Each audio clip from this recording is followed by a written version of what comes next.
Listen, we discuss about some properties of definite integrals. Property number first say that कि zero से इसको हम लोग क्यों करेंगे, integration A to B F x D x equals to integration of b a to B f t d T.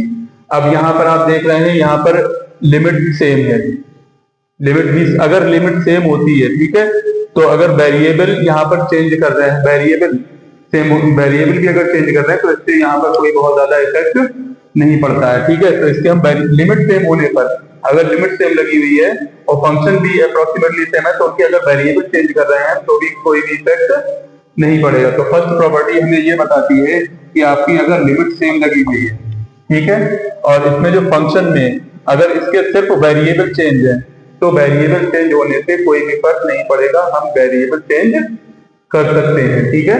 तो यहाँ पर हम यहाँ पर एक नोट पॉइंट राइट कर देंगे इसके लिए, लिमिट सेम होने पर,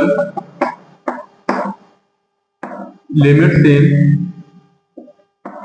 हिंदी में लिख लें, होने पर, लिमिट सेम होने पर वेरिएबल पर कोई इफेक्ट नहीं पड़ता है, ठीक है। वेरिएबल पर नो इफेक्ट, ठीक है, वेरिएबल पर कोई इफेक्ट नहीं पड़ता है। फिर सेकंड प्रॉपर्टी क्या कहती है, प्रॉपर्टी नंबर 2, जिसको हमने P1 से शो किया है, इसमें limit a to B F x D x, अगर आप इसकी लिमिट चेंज करते हैं, अगर आप लिमिट चेंज करेंगे तो जो भी आपको फंक्शन मिलेगा उसके आगे निगेटिव आ जाएगा, ठीक है। लिमिट चेंज करने पर फंक्शन में क्या मिलेगा आपको, निगेटिव आपको लगाना पड़ेगा, साइन चेंज करना पड़ेगा, ठीक है। तो नोट यहां पर ऐड करेंगे हम लोग, if we change limit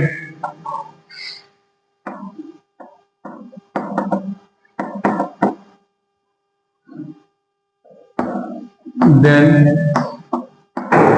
we put negative sign। अगर हम लिमिट चेंज कर रहे हैं तब हमें उसमें क्या लगाना पड़ेगा, नेगेटिव साइन ऐड करना पड़ेगा। अब ये क्या है, अगर ये पार्टिकुलर केस है, ये आपको जो लिखा है लिमिट ए टू ए, अगर यहाँ पर लिमिट ए टू ए आपका है, दैट मीन्स अब जब यहाँ पर लिमिट तो सेम हो गई, जब लिमिट सेम हो गई, अगर आप इसकी लिमिट चेंज करेंगे तो यह आपको क्या दे देगा, फंक्शन जीरो दे देगा, ठीक है, ये आपको क्या देगा, आपको ये जीरो देगा। तो यहाँ पर अगर लिमिट चेंज करते हैं तो इसकी वैल्यू आपको, ये पार्टिकुलर केस है तो ये जीरो हो जाता है। फिर आपका ये आता है प्रॉपर्टी नंबर 3 P2, इसको हम बोलते हैं, इसमें क्या आता है, A to B F x D X integration A to C F x D X. ये वाली प्रॉपर्टी कहां पर यूज करनी है, जब आपके पास मॉड टाइप क्वेश्चन आए। This property is used in mod type question, ये ध्यान रखना। जब आप ये इस तरीके से लगा रहे हैं A to B F x D X, तो आप इसको इस तरीके से राइट कर सकते हैं, ए टू सी, ये वेरिएबल या ये कांस्टेंट या ये लिमिट हमने अपने पास से ऐड की है, ठीक है, A to C to be. तो ये वाली प्रॉपर्टी कब आपको यूज करनी है, इन mod type question.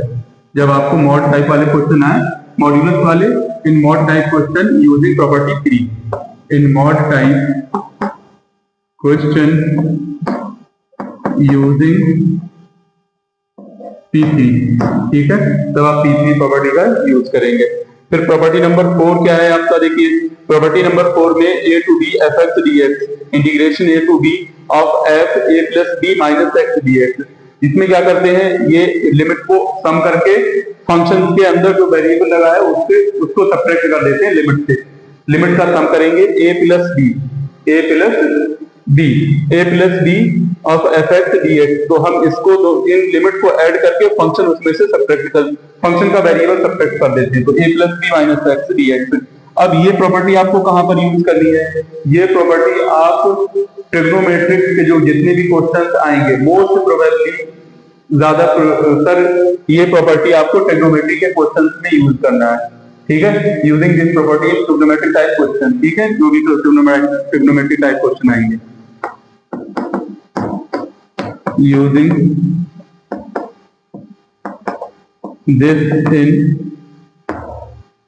using this property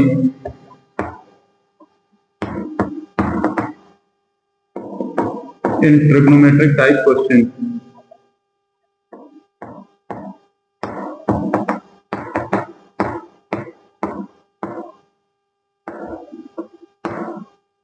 ये कुछ की पॉइंट है, अगर आप इनको ध्यान रखेंगे तो आपको काफी हेल्प करेंगे। अच्छा, ये प्रॉपर्टी नंबर जो 4 है, ये इसका ही एडवांस फॉर्म है। अगर यहाँ पर देखो a टू b था हमने तो इसको सम किया था, ठीक है, और इसके सम से हमने x को सबट्रैक्ट किया।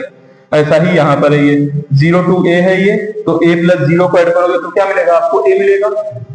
0 प्लस ए है, 0 टू ए है, तो आप क्या राइट करेंगे 0 से a को, तो यहाँ पर हम क्या लिख देंगे 0 प्लस ए, तो a मिल गया।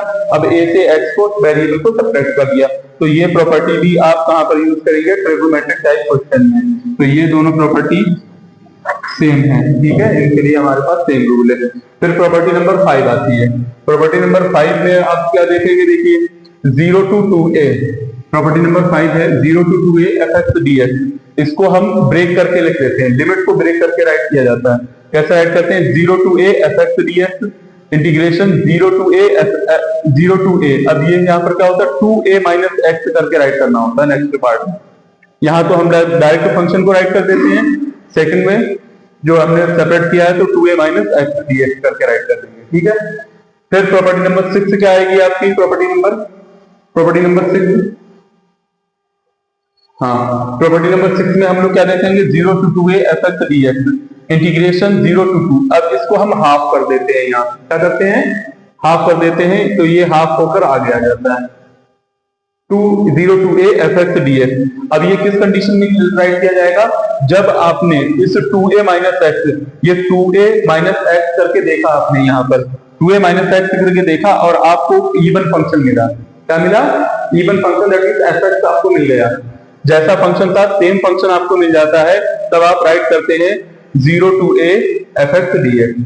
अगर आपने 2a माइनस एक्स किया और ऑड फंक्शन मिला आपको, तब आप क्या राइट करेंगे उसकी जगह पर 0 डायरेक्टली, ठीक है। फिर प्रॉपर्टी नंबर 7 आती है, इसमें हम क्या राइट करते हैं, ये लिमिट यहाँ पर लगा हुआ है minus a to a fx dx। इसको हम कैसे ब्रेक करते हैं, इसको जैसे यहाँ पर ये 2 आया था वैसे ही सेम यहाँ पर आ जाता है। जैसे यहाँ पर 0 प्लस 2a किया था, ठीक है, वैसे ही यहाँ पर आपको करना होता है। अब आप इसको और इसको सम करोगे तो आपको क्या मिलेगा, 0 ही मिलेगा माइनस a प्लस a, तो 0। अगर यहाँ पर भी आप fx dx अगर इसको सब्ट्रैक्ट करके देखोगे तो आप fx, आपको अगर इवन फंक्शन मिलता है, fx क्या मिला, इवन फंक्शन मिला, तब तो आप राइट करेंगे 0 टू a fx dx। अगर आपको यहाँ पर ऑड फंक्शन मिला, आपने माइनस एक्स रख के देखा यहाँ पर, तब आप क्या कहेंगे उसकी जगह पर, तब आप इसको हम 0 की जगह पर राइट करते हैं। देखिए प्रॉपर्टी नंबर 7 में, हाँ, that is f minus x. अगर ये इवन फंक्शन आता है तब तो हम हमारे लिए ये राइट करेंगे, और अगर ऑड फंक्शन आता है यहाँ पर, if f is an odd function, आपने माइनस एक्स राइट किया यहाँ पर और आपको माइनस fx मिल गया, तब हम इसके प्लेस पर क्या राइट कर देते हैं 0। तो ये दोनों प्रॉपर्टी एक जैसी है, property number 6 and property number 7। ये प्रॉपर्टी अगर आप लर्न कर लेते हैं, समझ लेते हैं, तो काफी हेल्पफुल हो जाएंगे। बहुत सारे क्वेश्चन लिमिट वाले, इससे पहली बार एक्सरसाइज है उसको भी सॉल्व कर सकते थे, आने वाली एक्सरसाइजेज है उन्हें भी सॉल्व कर लेंगे। बताइए अगर कोई प्रॉब्लम हो, किसी प्रॉपर्टी में कोई कॉन्सेप्ट समझ में नहीं आया तो कुछ, ठीक है, चलिए नोट कर लीजिए ये की पॉइंट है।